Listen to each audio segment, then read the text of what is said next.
mindset. Mind otak, settingan, susunan.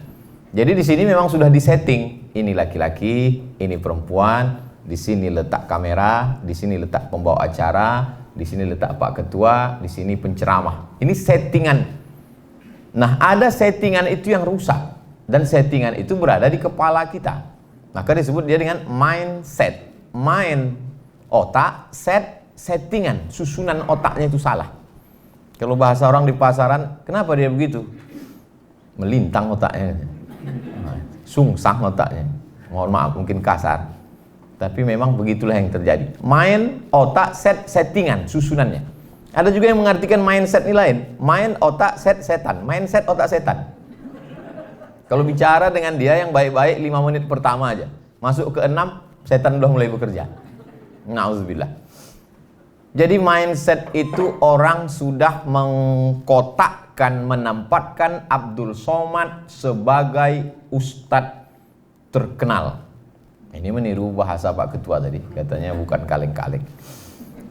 Jadi karena dia ustadz terkenal, tampil di TV, sudah begitu di mindset jamaah, maka kalau mengundang dia, yang pertama mesti ditanya honornya berapa. Yang kedua, hotel bintang. Yang ketiga, tiket pesawat dia mesti yang bisnis. Yang keempat, mesti itu dan ini. Begitulah sudah mindset di kepala mereka. Sementara mindset yang ada di kepala saya, bahwa saya tamat dari Al-Azhar Mesir. Ketika dulu kami belajar di Mesir, waktu itu sedang krisis. Dolar melambung 20.000 waktu itu. Anak Indonesia mau dipulangkan. Ada orang Mesir baik namanya Muhandis Abdul Salam, peternak ayam, yang memberikan bantuan 300 pon sebulan. Lalu kami berkumpullah, berjumpa dengan dia. Kami tanya, Muhandis Abdul Salam, kamu banyak sekali menolong kami. Apalah yang kau inginkan dari kami?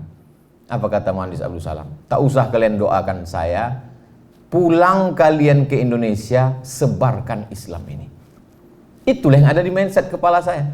Jadi kalau orang tidak paham, dia tanya, ngapain Ustadz masuk ke suku Talang Mama, suku Akit, suku Laut, Anak Dalam, suku Kubu, suku Kubu kemarin saya baru pulang, Kubu dengan Anak Dalam. Kemudian sebelumnya suku Laut, suku Talang Mama, Talang Perigi, Talang Jerinjing, masuk semua.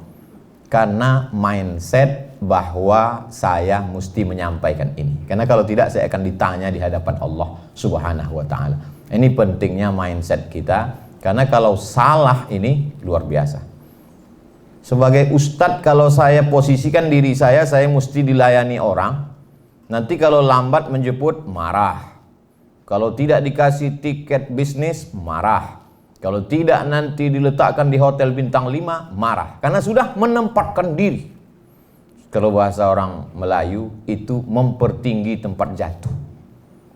Jadi ustadz bagaimana membentuk dalam kepala ustadz? Ini tak bisa, karena tak ada alat scan-nya. Maka saya ceritakan. Saya memposisikan diri sebagai pelayan agama. Pelayan Tuhan. Menyebarkan agama Allah. Makanya saya pergi kemana-mana, tak pernah saya tanya itu. Beberapa panitia menanya, ini nanti pesawatnya apa, tiketnya bagaimana. Saya bilang, saya kalau ada mobil kalian menjemput di Pekanbaru, saya datang. Datang tak dijemput, balik tak diantar. Tapi saya bukan jelangkung. Jadi begitulah menurut saya pentingnya mindset ini. Karena kalau sudah kita posisikan diri kita salah berpikir akan membuat salah bicara. Salah bicara akan membuat salah bertindak. Itu sudah sepaket yang 3 itu. Kenapa dia salah bertindak? Karena salah bicara.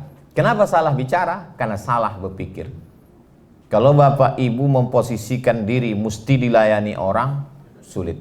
Tapi kalau sampai pada level sudah kami ini lulus sebagai PNS untuk melayani, maka saya yakin dan percaya predikat tertinggi WBBM itu secepatnya diperoleh insyaallah. Karena ujungnya melayani. Melayani. WBBM itu ujungnya melayani. Untuk saat ini M-nya itu baru sebatas merah aja dulu. Dasi merah dan jilbab merah. Tapi lama-lama nanti insya Allah sampai pada melayani umat. Ambil contoh simpel tentang lulus menjadi pegawai negeri sipil. Yang satu menganggap lulusnya dia sebagai PNS itu adalah amanah, tanggung jawab. Kalau dia pegawai Pemprov, salah dia sekali, berarti dia akan dihisap di akhirat, dituntut oleh 6,7 juta penduduk Riau. Kalau dia pegawai Kota Pekanbaru, salah dia, berarti amal dia akan diambil, dihisap, dihitung oleh penduduk Pekanbaru 1,2 juta orang. Itu kalau pikiran dia sebagai pelayan. Tapi kalau dia menganggap lulus ini adalah sebagai hadiah, maka setelah hadiah inilah kesempatan untuk mengambil keuntungan, maka sesungguhnya sudah salah berpikir.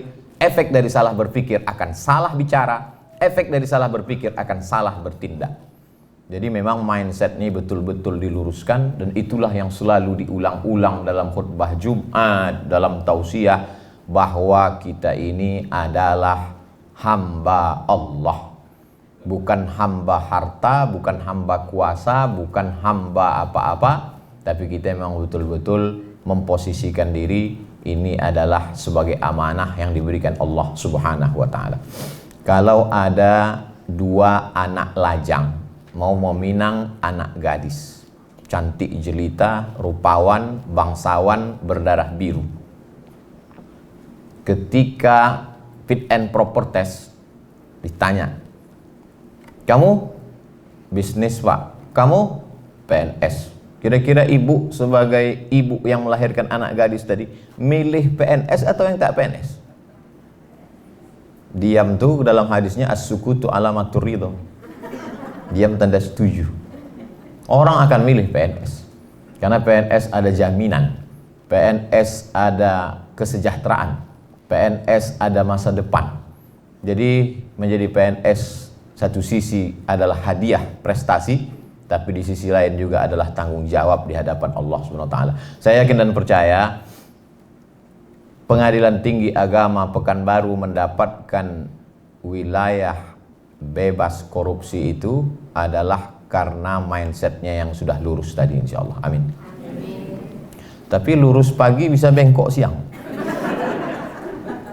Itulah makanya kita selalu diajarkan untuk istiqomah, karena godaannya yang luar biasa.